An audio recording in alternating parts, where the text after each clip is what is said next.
Bonjour, c'est Ursule encore. On est le 2 avril 2019. Je viens sonner la trompette aujourd'hui encore et je viens nous encourager à nous placer du côté des gens de la lumière.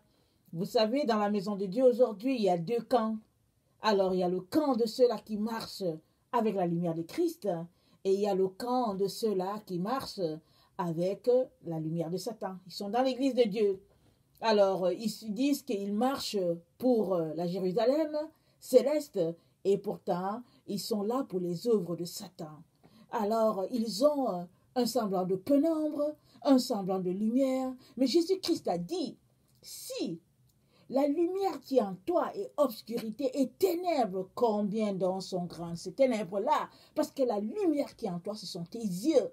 Parce que les yeux, c'est ça la lampe que le Seigneur nous a donnée. Alors si la lampe que tu as, si tes yeux spirituels, alors ne sont qu'obscurité, alors grandes sont vraiment, les ténèbres, les grands sont les ténèbres dans lesquelles tu te retrouves.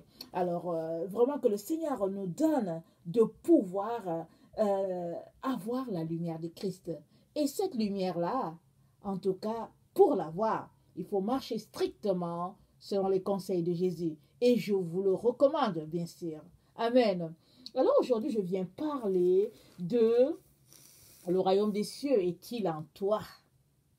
Parce que hier, nous avons parlé de l'orgueil qui est voleur de la destinée. Alors, vous savez, s'il y a une destinée que tout un chacun devrait avoir, c'est de se retrouver devant Dieu le Père. Ça, c'est la destinée des destinées. Parce que Jésus-Christ a dit, à quoi sert-il à un homme de gagner le monde entier s'il perdait son âme? Alors, il y a plusieurs sur le stade, a dit Paul, tous courent tous courent dans le stade. Mais Paul nous a exhortés à courir de manière à remporter le prix. C'est pourquoi tout à l'heure je disais que dans la maison de Dieu, peu importe le type d'église, il y a deux types de chrétiens. Il y a ceux-là qui marchent sans la lumière de Jésus. Ils sont peu, on peut les compter. Et il y a la masse, ceux-là qui aiment le chemin spacieux. Ils sont là, leur Bible en main, leur cantique, se réjouissant, étant joyeux, mais ils s'en vont direct en enfer. Je suis désolé de vous le dire, ce n'est que pure vérité. Mais Jésus-Christ a dit de choisir le chemin étroit et resserré. Et il a dit, peu sont ceux-là qui trouvent ce chemin-là. Et moi, je te conseille de trouver ce chemin-là. Alors aujourd'hui, la question que le Seigneur a pour toi, c'est celle-ci. Le royaume des cieux est-il en toi? Parce que tu peux aller à l'église, tu peux avoir tous les rôles possibles dans une église, tu peux avoir tous les titres possibles, mais si le royaume des cieux n'est pas en toi, alors c'est que ta destinée t'a été volée. Parce que si le Seigneur nous a laissés dans le monde une fois qu'on s'est converti, c'est pour que nous puissions non seulement nous purifier, nous sanctifier, mais aussi que nous puissions aussi toucher d'autres personnes et leur dire que le royaume des cieux est disponible pour tout le monde. Alors, est-ce que le royaume des cieux est en toi? Parce qu'il ne s'agit pas de donner sa dîme, il ne s'agit pas d'aller à l'église, il ne s'agit pas d'avoir un titre, un rôle, une activité quelconque. Il ne s'agit pas de ça. Il ne s'agit pas d'une histoire de club social et tout. Non, non, non. Le royaume des cieux est-il en toi? C'est une histoire entre Dieu et toi. Vraiment une relation un à un. Alors, un checking vraiment de personne à personne.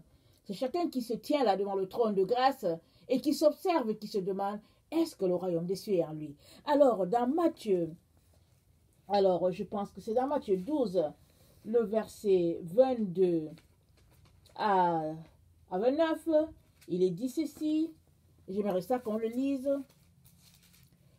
le verset 22 à 29. Alors on lui amena un démoniaque, aveugle et muet, et il le guérit, de sorte que le muet parlait et voyait. Toute la foule étonnée disait, n'est-ce point là le fils de David? Les pharisiens ayant entendu cela dire, cet homme ne chasse les démons que par Belzébul, prince des démons. Comme Jésus connaissait leurs pensées, il leur dit, tout royaume divisé contre lui-même est dévasté, et toute ville ou maison divisée contre elle-même ne peut subsister. Si Satan chasse Satan, il est divisé contre lui-même. Comment donc son royaume subsistera-t-il? Et si moi, je chasse les démons par Belzébul, vos fils, par qui les chassent-ils? C'est pourquoi ils seront eux-mêmes vos juges. Mais si c'est par l'Esprit de Dieu que je chasse les démons, le royaume des dieux est donc venu vers vous. Alors, le royaume de Dieu est donc venu vers vous. Mais si c'est par l'Esprit de Dieu que je chasse les démons, a dit Jésus, le royaume de Dieu est donc venu vers vous. Alors, ce passage-là nous envoie l'information que il y a une séparation entre les deux royaumes.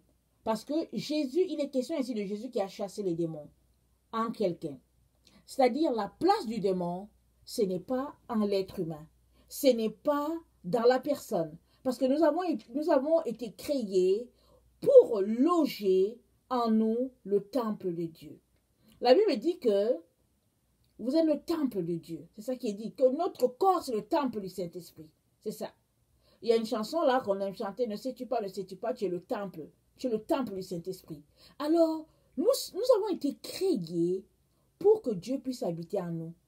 Et Dieu a choisi l'endroit vraiment. Ce n'est pas dans un bâtiment, mais c'est en nous, dans notre cœur. Cet endroit-là, vraiment tout discret, c'est là que Dieu est. Alors, si Dieu est pleinement en toi, c'est que le royaume de Dieu est en toi. Maintenant, si Dieu est pleinement en toi, tu ne peux pas laisser en toi de l'obscurité. Tu es obligé de faire cette séparation-là, claire et nette, entre la lumière et les ténèbres. Parce que si le royaume des cieux est en toi, ça veut dire que la lumière est en toi. La lumière vit en toi. Et si la lumière vit en toi, les ténèbres ne peuvent pas rester là. En principe, il n'y a aucun enfant de Dieu qui marche strictement selon Dieu qui logera en lui les ténèbres. Parce que cette personne ne supportera pas les ténèbres. Parce que Yeshua, Jésus-Christ, vit en cette personne-là. Alors, si tu as donné ta vie à Jésus, alors tu es un enfant de lumière. Tu es obligé de faire une séparation claire et nette entre les ténèbres et la lumière. C'est pourquoi, quand cet enfant a été tourmenté, ses parents sont allés vers Jésus. Et Jésus a fait ce qui est normal, ce qui devrait tout simplement être normal, c'est-à-dire enlever l'esprit impur dans ce jeune-là. Alors, tout chrétien qui marche selon le Seigneur doit faire tout ce qu'il est en son pouvoir pour faire une séparation entre les œuvres de ténèbres et les œuvres de lumière. Les œuvres de ténèbres sont partout autour de nous. On n'a pas forcément besoin de chasser un démon si on n'en a pas forcément. Mais les œuvres de ténèbres sont partout. Si tu es quelqu'un, par exemple, qui aime regarder les films obscènes, qui aime regarder, qui passe ta vie dans la télévision, qui passe ton temps dans les réseaux sociaux, ça, tu as besoin de faire déjà une séparation claire et nette. Si tu es quelqu'un qui t'habille d'une façon vraiment qui n'honore pas ton Dieu, tu as besoin de faire une séparation claire et nette. Si tu es quelqu'un qui est rempli d'orgueil, d'hypocrisie, mensonge, et si tu es quelqu'un qui aime le monde, tu as besoin de faire une séparation claire et nette et prendre vraiment ce que Jésus-Christ a dit et vivre selon Jésus. Parce que le royaume de Dieu, il ne s'agit pas de parler, c'est pas de dire avec notre bouche que bon, je suis chrétien, tout ça, je suis enfant de lumière. Non, tes œuvres doivent prouver que tu es enfant de lumière. Parce que Jésus a dit, on reconnaît l'arbre à son fruit. C'est le fruit. Tu prends le fruit et tu le regardes. Et une fois que tu regardes le fruit, si le fruit est bon, ça veut dire que l'arbre est bon. Mais si le fruit est mauvais, ne te force pas de dire que l'arbre est bon. Très souvent, c'est ça qu'on fait, l'erreur qu'on fait nous les chrétiens. On voit bien quelqu'un qui est là, ses œuvres ne sont pas bonnes. Le fruit qui sort de la personne n'est pas du tout bon. On le voit de nos yeux, mais on se convainc que c'est un chrétien. Et puis finalement, pour justifier, on dit bon, c'est un chrétien charnel. Comme si les chrétiens charnels allaient arriver au paradis. Les chrétiens charnels ne vont pas passer leur temps avec le Seigneur. Les chrétiens charnels n'ont pas de part à l'héritage divin. Alors, il est important qu'on puisse vraiment regarder le fruit et une fois qu'on finit de regarder le fruit, il est important qu'on puisse coller au fruit l'arbre. Parce que si le fruit est bon, comme on vient de le dire, l'arbre est bon. Si le fruit est mauvais, malgré que l'arbre paraisse beau, bien en santé, ça veut dire que l'arbre est mauvais. Ça veut dire que l'arbre est mauvais, l'arbre essaie de se cacher, de se camoufler à quelque part pour qu'on ne le voit pas. Parce qu'un bon arbre ne peut pas donner un mauvais fruit. Alors ça, c'est très très important à retenir. Alors dans Matthieu 7, le verset 21 à 33, Jésus-Christ nous donne une leçon. Le verset 21 à 33, c'est dit ceci.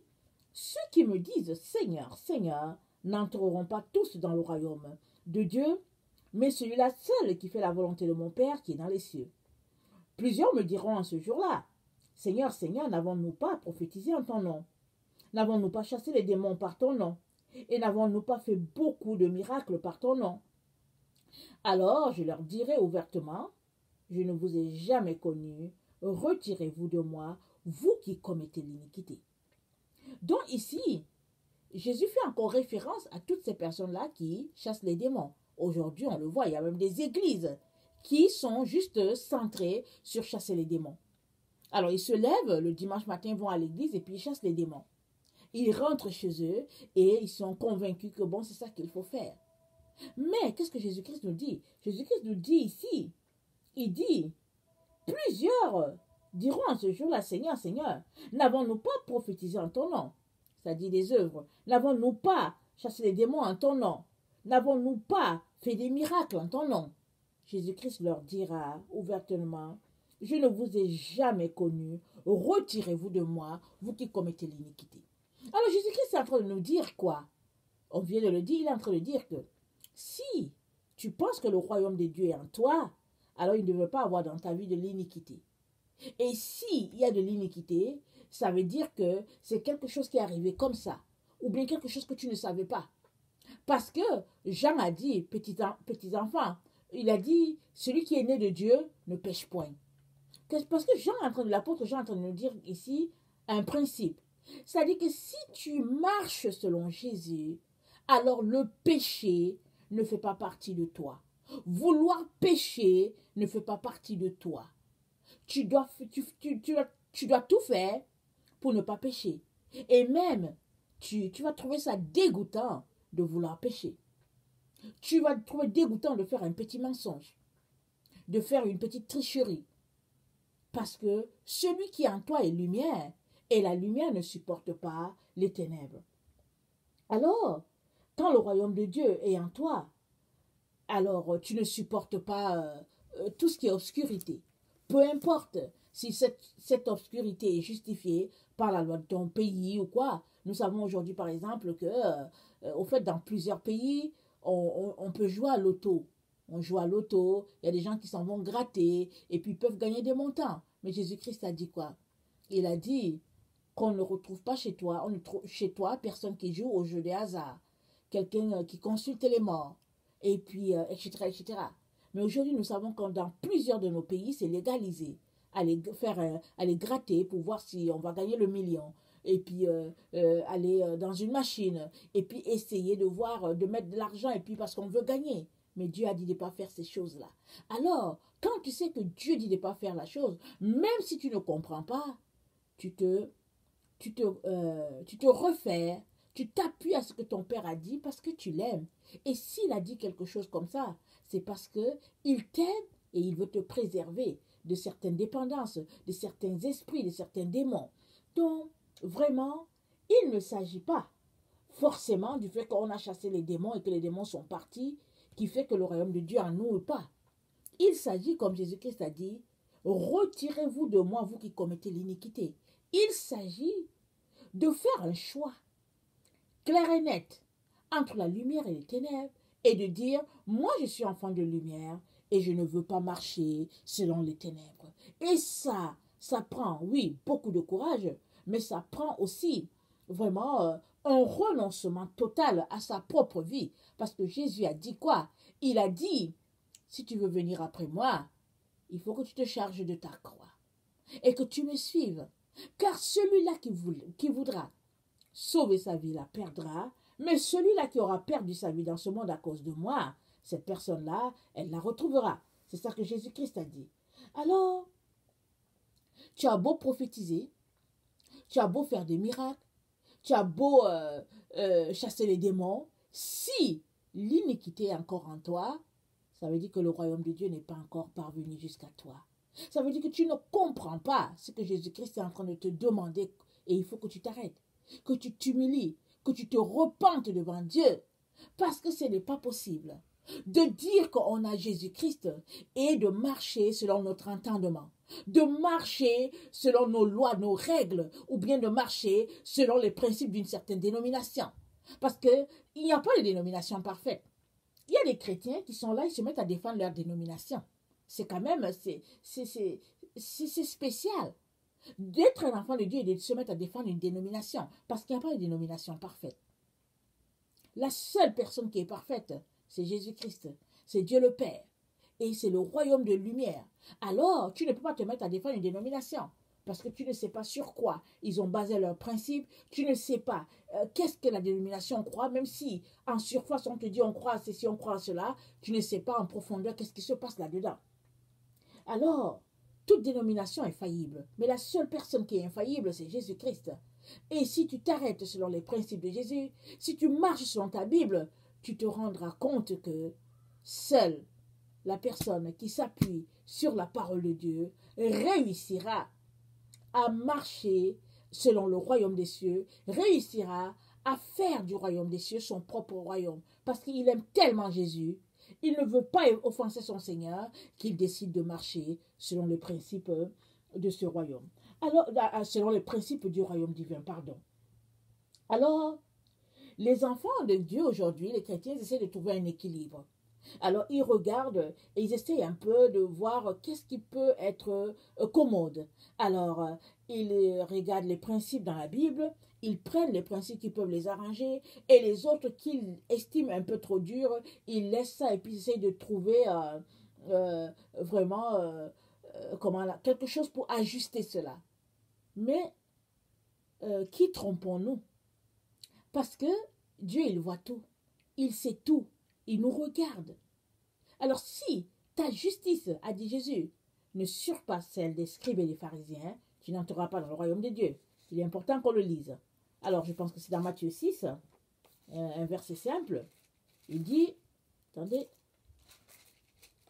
il dit, gardez-vous de pratiquer votre justice devant les hommes pour en être vu. Autrement, vous n'aurez point de récompense auprès de votre Père qui est dans les cieux. Très souvent, on essaye de faire comme les autres. C'est pourquoi on a des dénominations. On essaye de dire, oh, dans notre dénomination, voilà ce qui se passe. Dans l'autre dénomination, voilà ce qui se passe et tout. Mais ce qui est important, ce n'est pas la dénomination. Ce n'est pas les règles d'une dénomination. Ce n'est pas les principes d'une dénomination. Ce qui est important, c'est de marcher selon les recommandations de notre Seigneur Jésus. Est-ce que tu l'aimes tellement que tu es prêt à aller jusque-là? C'est de ça qu'il est question. Alors, Jésus-Christ, il a marché sur cette terre, il a posé des miracles qui ont été annoncés depuis longtemps. Les pharisiens savaient par exemple que quand le Messie viendrait, il guérirait de la lèpre, il chasserait les démons, il ouvrirait les yeux des malades. Alors, Jésus-Christ a fait tout cela. On a vu le miracle avec l'enfant né, il est né aveugle. Et quand Jésus l'a guéri, je pense qu'il avait déjà peut-être 39 ans ou 40 ans. On a vu comment Jésus-Christ a guéri la lèpre. Il a guéri 10 personnes. Et il n'y a que le Samaritain qui est revenu pour dire merci. Les 9 autres ne sont pas tournés. Et à chaque fois, Jésus-Christ leur disait, allez vous montrer chez les sacrificateurs. Pourquoi? Parce que Jésus-Christ voulait que les pharisiens et ces sacrificateurs-là puissent scruter les Écritures pour dire, oui, il a accompli telle partie de la Bible. Il a accompli telle partie. Il a accompli telle partie. Mais qu'est-ce que les pharisiens ont fait? Au lieu de reconnaître que Jésus-Christ était vraiment le Messie annoncé, par jalousie, ils ont refusé. Ils ont refusé et ils ont poussé le ridicule tellement loin qu'ils sont allés le clouer sur le bois du calvaire. Et même, le grand prêtre a déchiré son vêtement. Il a dit, mais est-ce que vous avez encore besoin d'autres informations? Il a dit qu'il est fils de Dieu. Il a déchiré son vêtement. Alors les gens ont commencé à dire, oui, clouez-le, et puis clouez-le, et puis clouez-le. Et pourtant, Jésus-Christ, la lumière, était en train tout simplement de leur dire la pure vérité. Mais ils ont refusé cette vérité-là parce que ça ne les convenait pas. Ça n'allait pas dans leur ordre. Ce qu'ils voulaient entendre, ça n'allait pas. Parce qu'ils étaient là, scribes, pharisiens, et tout ce qu'on pouvait imaginer. Ils s'appelaient les docteurs de la loi. Ils ont étudié les Écritures, mais ils n'entendaient pas Dieu. Ils ne voyaient pas Dieu. Dieu ne leur parlait pas. Ils n'étaient pas capables de guérir de la lèpre. Ils n'étaient pas capables de guérir un malade qui était possédé. Ils n'étaient pas capables. Mais voilà quelqu'un qui le faisait, mais ça les dérangeait. Parce que c'était le fils de Marie et de Joseph, etc., etc. Et puis il n'est pas allé à l'école, et puis et puis ça les dérangeait. Mais toujours est-il que le royaume des cieux était déjà là. Le royaume des cieux était venu jusqu'à eux à cette époque-là. Et tous ceux-là qui ont reconnu en Jésus le Fils de Dieu l'ont accepté dans leur vie. Et leur vie a changé. Et aujourd'hui, c'est pareil. C'est pareil aujourd'hui. On a plein d'enfants de Dieu qui essayent de toucher Dieu par-ci, par-là, et ils n'arrivent pas. Et ils se mettent à combattre les autres qui, au fait, entendent Dieu, reçoivent de Dieu. Et le Seigneur ne nous a pas appelés à cela. On a besoin de s'arrêter et de s'examiner et se demander, mais qu'est-ce qui se passe? Qu'est-ce qui fait, par exemple, que je n'arrive pas à connecter parfaitement à mon Seigneur? Parce que moi, je pense que je suis chrétien. Je pense que Dieu est en moi. Je pense que j'ai une relation avec lui. Mais là, quand je regarde les choses, l'évidence dans ma vie est que je ne l'entends pas. Je ne le vois pas. Alors, il faut que je m'humilie. C'est comme ça. Parce que la Bible dit, Dieu résiste aux orgueilleux, mais il fait grâce aux humbles. Alors, si tu n'entends pas Dieu et que tu n'as rien à te reprocher, alors oui, ça arrive que à un moment donné, Dieu se cache pour qu'on puisse le trouver. Ça fait partie du jeu du papa et de son enfant. Mais si tu n'entends pas Dieu parce que ta vie n'est pas en règle avec le Seigneur, ou bien tu comprends les choses d'une manière que Dieu ne le comprend pas, pareil, il est important que tu t'humilies. Parce que ce n'est que par la repentance qu'on va connecter à nouveau à Dieu. Mais il y a des endroits, il y a des dénominations, il y a des personnes qui pensent qu'une fois qu'elles sont chrétiennes, elles n'ont pas besoin de venir se repentir. Parce qu'on leur a dit que sauver un jour, sauver toujours. J'espère que ce n'est pas ton principe. J'espère que ce n'est pas ta philosophie de la vie chrétienne. Parce que ce n'est pas possible que tu sois sauvé aujourd'hui et que tu es sauvé toujours, si tu ne marches pas selon le Seigneur. Si tu as été sauvé un jour et que tu continues de marcher selon le Seigneur, dans la lumière de Dieu, oui, tu seras sauvé tout le temps, parce que Jésus-Christ a dit, nul ne te ravira de sa main. Mais si tu as été sauvé un jour et que tu marches selon les voies de ton cœur, selon les principes de ce monde, alors arrête de dire que nul ne te ravira de la main de Jésus. Parce que toi-même, tu as déjà sauté de la main de Jésus. Tu as déjà quitté la main de Jésus, puisque tu es en train de vivre selon les principes de ta vie, selon la chair. Alors tu ne peux pas marcher avec Jésus-Christ et en même temps marcher sur les principes de ce monde. Une séparation claire et nette est nécessaire pour que tu puisses dire que tu es un enfant du royaume, pour que tu dises que tu es un enfant de lumière. Ça, c'est très, très important. Alors, dans Matthieu 11, à partir du verset 2, on est aujourd'hui beaucoup dans Matthieu. Matthieu 11, à partir du verset 2, ça nous parle de Jean-Baptiste. Alors, Jean-Baptiste, il était un peu traumatisé du fait qu'il était en prison et il a entendu parler de Jésus et il ne comprenait pas que Jésus-Christ ne venait pas à sa rescousse. Alors, c'est dit, Jean ayant entendu parler dans sa prison des œuvres de Christ, lui fit dire par ses disciples, « Es-tu celui qui doit venir ou devons-nous en attendre un autre ?» Jésus leur répondit, « Allez rapporter à Jean ce que vous entendez et ce que vous voyez. Les aveugles voient, les boiteux marchent, les lépreux sont purifiés, les sourds entendent, les morts ressuscitent, et la bonne nouvelle est annoncée aux pauvres.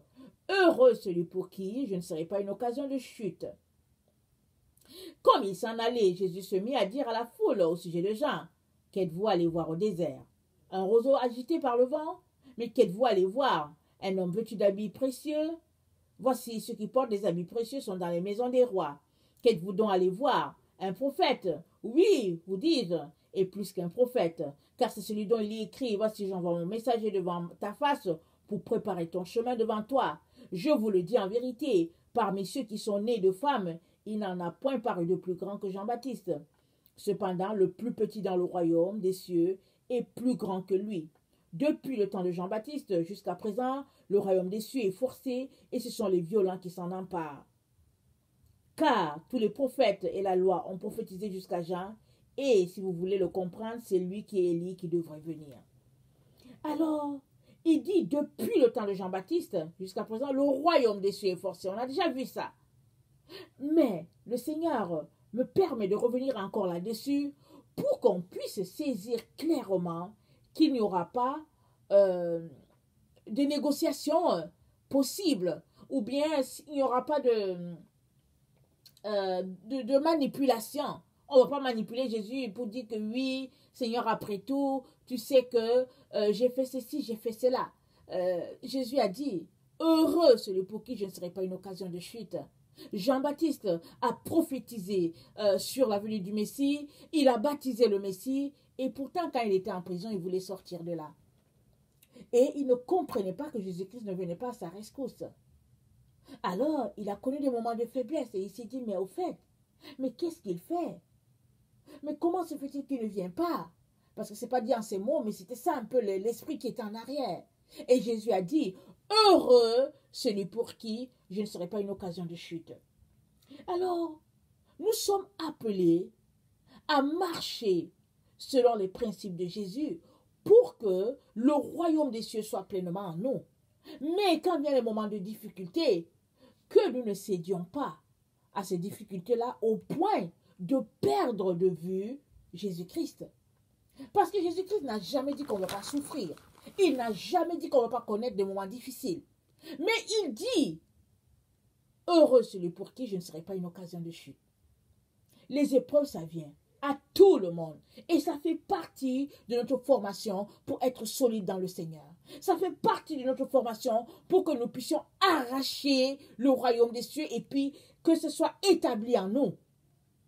Mais quand ces moments difficiles-là viennent, au lieu de céder au découragement, comme à ces gens, au lieu de céder à la panique, il est important qu'on puisse encore tourner les yeux vers notre Seigneur et puis l'appeler au secours pour dire, Seigneur, Jésus, je marcherai avec toi jusqu'au bout, parce que le royaume des cieux est en moi et je ne suis pas prêt à le laisser. Je marcherai, Seigneur, les yeux fixés sur toi, et j'irai jusqu'au bout, tout comme toi. Tu as marché jusqu'au bout, tu es allé sur le bois du calvaire, et tu as dit tout est accompli. Pourquoi est-ce que Jésus-Christ a dit tout est accompli? Jésus-Christ a dit tout est accompli pour que toi et moi, nous puissions aussi accomplir notre destinée. C'est pour cela que tout a été accompli. Alors si toi, tu penses que tout est accompli pour que tu croises tes bras et que tu te mettes sur ton lazy boy du salut, jouant à la paresse et puis ne faisant pas les œuvres de Dieu, je viens te dire que ça veut dire que le royaume des cieux n'est pas encore arrivé jusqu'à toi. Arrête de suivre une dénomination, arrête de suivre un groupe, un club, parce que Jésus-Christ, c'est une relation d'intimité, de proximité, juste toi et lui. Quand bien même vous serez nombreux dans une église, c'est une relation de 1 à 1 avec Jésus. C'est de ça qu'il est question. Alors, quelle est ta relation, le type de relation que tu as aujourd'hui avec Jésus? Est-ce que le royaume de Dieu est pleinement en toi? Ou bien, est-ce que le royaume de Dieu qui est en toi est fonction de ce que ta dénomination dit, est fonction de ce que ton groupe d'amis dit, est fonction de ce que tes parents disent? C'est-à-dire, il est important que tu t'arrêtes à ce moment-ci. Parce que le Seigneur Jésus-Christ est en train de faire une séparation entre le blé et l'ivraie. Ah oui, il est en train de faire une séparation. Alors, ne rêve pas. Ne pense pas que l'ivraie va se retrouver au ciel. Non, l'ivraie ne va jamais se retrouver au ciel. L'ivraie sera coupée. Au ciel, il n'y aura que le blé. Et Jésus-Christ est en train de faire une séparation claire et nette entre la lumière et les ténèbres. Tout ce qui est ténèbres sera coupé. Et va passer dans la paille. Et le feu va brûler cela. Et moi, je viens t'encourager à tout faire pour non seulement demeurer dans la lumière, mais pour que chaque jour, tu aies plus de lumière. Parce que la Bible nous dit que Dieu est dans une lumière inaccessible. Avec le Seigneur, c'est toujours passer de gloire en gloire. C'est ça que la Bible nous dit. Alors, si tu as connu le Seigneur il y a 2 ans et que aujourd'hui encore tu es au même stade qu'il y a 2 ans, il y a un problème. Si tu as connu le Seigneur il y a 2 ans, tu devrais être à un certain niveau de ta montagne. Tu devrais avoir grimpé la montagne pour que ta lumière soit plus, brille plus. Parce que c'est comme ça. Jésus-Christ a dit qu'on n'allume pas une lampe pour la mettre sous le boisseau. On l'allume pour qu'elle éclaire. Alors, est-ce que ta lampe éclaire? Ta lampe éclaire-t-elle suffisamment, à ton avis? Il est important que tu t'arrêtes, que tu t'examines. Jésus-Christ n'a pas donné des paroles en l'air. Jésus-Christ n'a pas donné des discours de séduction. Ce n'a jamais été un séducteur. Jésus n'a parlé que par la vérité. Il a dit, vous connaîtrez la vérité, et la vérité vous affranchira. Et la vérité se trouve dans la Bible. Elle ne se trouve pas dans la bouche de quelqu'un. Elle ne se trouve pas dans une dénomination. Elle se trouve dans la Bible, la vérité de Dieu. Il est important que tu prennes ta Bible, que tu la lises, et tu découvriras la vérité. Très souvent, les gens tombent dans les pièges des autres personnes parce qu'ils ne lisent pas leur Bible. Une fois que tu lis la Bible, tes yeux vont s'ouvrir et tu vas réaliser qu'il y a des choses qui ne sont pas correctes. Par certaines personnes, dans certaines dénominations, il y a des choses qui ne sont pas correctes. Je l'ai déjà dit, je le redis encore, il n'y a pas de dénomination parfaite. Il n'y a que Jésus qui est parfait. En tout, il est donc important qu'on puisse s'arrêter afin de sauver nos âmes. On doit sauver nos âmes. À quoi sert-il à l'homme de gagner le monde entier s'il devait perdre son âme? Mon frère, ma soeur, fais tout pour ne pas perdre ton âme. Ne te laisse pas séduire par de vains discours qui ne mènent à rien. La seule personne qui va te libérer et puis te donner vraiment la lumière, le salut, c'est Jésus, c'est lui seul. Alors, concentre-toi sur lui, regarde-le et examine-toi. Et tu es en train de faire ce qu'il te dit. Si tu n'es pas en train de le faire, repens-toi et viens devant lui, il t'aidera à marcher selon ses principes. Amen. Alors, que le Seigneur vraiment puisse vous donner de faire cet examen-là et puis de regarder à travers sa Bible, sa parole, qui est notre miroir. Amen. Si toi, tu es quelqu'un qui ne connaît pas le Seigneur, je viens t'encourager à laisser de côté toutes les religions, tout ce que tu fais pour avoir accès à ce Dieu inaccessible-là. Le Dieu que tu cherches, tu ne peux le trouver qu'à travers Jésus. Dieu a rendu l'accès à lui très facile, mais à travers Jésus-Christ. Alors, Mahomet ne peut pas te sauver. Bouddha ne peut pas te sauver. C'est pas Confucius, c'est pas ton argent, c'est pas tes études, c'est pas la dénomination. Rien ne peut te sauver. La seule personne qui sauve, c'est Jésus-Christ. Alors, si tu l'invites dans ta vie, si tu lui dis Jésus-Christ, je vais t'expérimenter, Jésus-Christ, je veux savoir vraiment si ce que j'entends, c'est la vérité, appelle-le, invite-le, il viendra à toi et il se révélera et tu seras vraiment béni de savoir que la lumière est venue à toi. Tu seras béni de savoir que le royaume de Dieu est venu jusqu'à toi. Amen. Que le Seigneur nous bénisse tous et qu'il nous donne de persévérer jusqu'au bout. Alors, soyez bénis. Je vous aime beaucoup. Dieu davantage. Merci.